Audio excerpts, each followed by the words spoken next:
Tries to figure out how to get these AIG bonuses back. There are also growing questions about why no one saw this firestorm coming. Monica Novotny is live at the politics desk with that part of the story. Monica. Yeah, Tamron, a lot of finger pointing in Washington today over who knew what when and who should take the fall. Back in January, a handful of senators tried to write language into the stimulus bill, they say, that would have limited executive compensation for bailed out companies like AIG.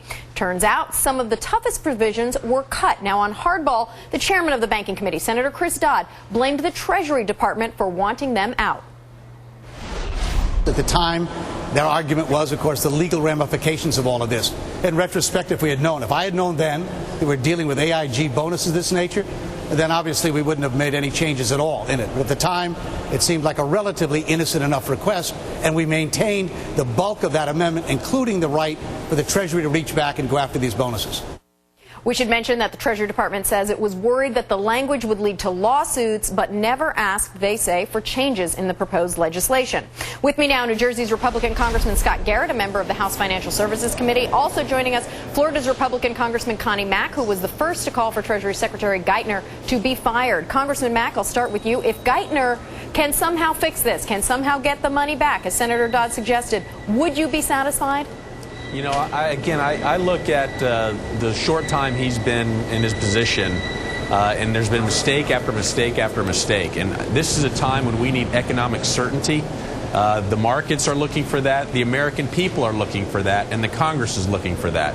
So I think he's got a lot of work to do. And so you think it's done? You think at this point it's a done deal? In your mind, Geithner should go? He should go. Someone else should come in that has the skill set and the experience to get it done. Who should come in? That'll be up to the Obama administration to put that person forward. Congressman Garrett, your Democratic colleague on the Financial Services Committee, Barney Frank, called on Liddy to hand over the names of those who got the bonuses and threatened to subpoena if he didn't get them. And then let me play a little bit of this here for you to get your response. Sure. I would hope it doesn't take a subpoena. If it does, then we will obviously comply with the law. I'm just really concerned about the safety of our people. So let me just read two things to you. All the executives and their families should be executed with piano wire around their necks. So Frank now being accused of McCarthyism by Rush Limbaugh, but is there a danger that this turns into a witch hunt? Yeah, well, if you looked at that hearing, I was there for hours and hours and hours yesterday. There was just so much theatrics going on there, especially from the other side of the aisles, trying to be doing grandstanding, not necessarily by the chairman, but by others. But here is a case where Mr. Liddy has an argument to be made. You know, threats have been made against him, threats have been made against other employees at his company.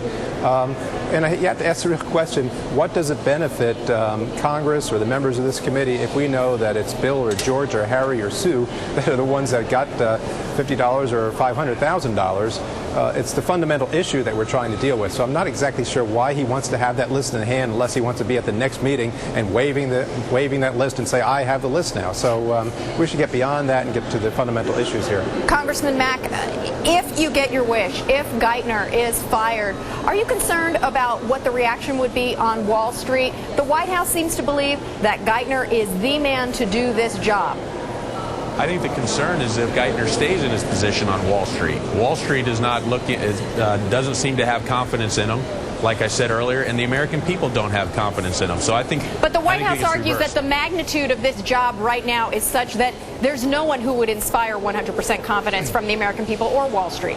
Well, certainly Geithner has done his best to erode all confidence that the American people have in him, and they should put someone else.